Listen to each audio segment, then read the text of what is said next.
Hi எல்லோரும் நல்லா இருக்கீங்களா?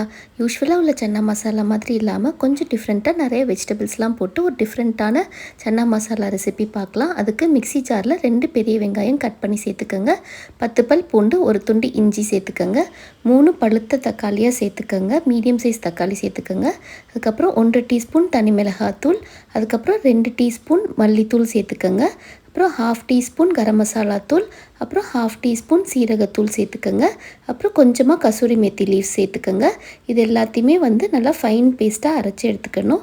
அதுக்கப்புறம் குக்கரில் 1 டேபிள் ஸ்பூன் எண்ணெய் விட்டு கொஞ்சமாக சோம்பு சேர்த்துக்கோங்க. அது பொரிஞ்சதும் 2 மீடியம் சைஸ் உருளைக்கிழங்கு, 1 குடமிளகாய் எடுத்திருக்கேன், அதை குட்டி குட்டியாக கட் பண்ணி சேர்த்துக்கோங்க. ஒரு மீடியம் சைஸில் கட் பண்ணிங்கனாலே போதும். இது ரொம்ப வதக்க வேண்டாம், ஏன்னா நம்ம ப்ரெஷர் குக் பண்ண போகிறோம். அதனால் இது ரொம்ப வதக்கிடாதீங்க, 2 செகண்டுக்கு வதக்கினா போதும். அப்புறம் அரைச்சி வச்சுருக்க பேஸ்ட்டையும் சேர்த்துட்டு நல்லா மிக்ஸ் பண்ணி விட்டுருங்க. அதோட பச்சை வாடை போனதுக்கப்புறம் கொஞ்சமாக உப்பு சேர்த்துக்கோங்க. அதுக்கப்புறம் கொஞ்சமாக சுகர் சேர்த்துட்டு நல்லா மிக்ஸ் பண்ணி விட்டுருங்க. 1 கப் கொண்டக்கடலை நான் இன்றைக்கி ஊற வச்சுருக்கேன், அதையும் தண்ணி வடிச்சிட்டு இதோட சேர்த்துட்டு நல்லா மிக்ஸ் பண்ணி விட்டுருங்க.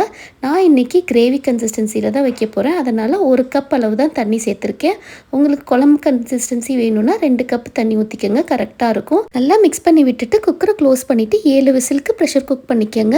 இது இவ்வளோ விசில் விடுறதுனால உங்களுக்கு உருளைக்கிழங்கு குடமிளகாயெல்லாம் குழஞ்சி போயிடாது, கரெக்டான கன்சிஸ்டன்சிலே வெந்து வந்திருக்கும். ப்ரெஷர்லாம் ரிலீஸ் ஆனதுக்கப்புறம் ஓப்பன் பண்ணி பாருங்கள். உங்களுக்கு உருளைக்கிழங்கு குடமிளகாயும் பாருங்கள் குலையாமல் அப்படியே இருக்குது.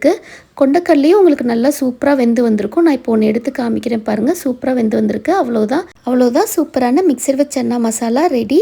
இது சப்பாத்திக்கும் நல்லாயிருக்கும், சுட சுட சாதத்தோட இந்த கிரேவியோட ஒரு ஆம்லெட் வச்சு சாப்பிட்டாலும் நல்லாயிருக்கும். கண்டிப்பாக ட்ரை பண்ணி பாருங்கள். தேங்க்யூ.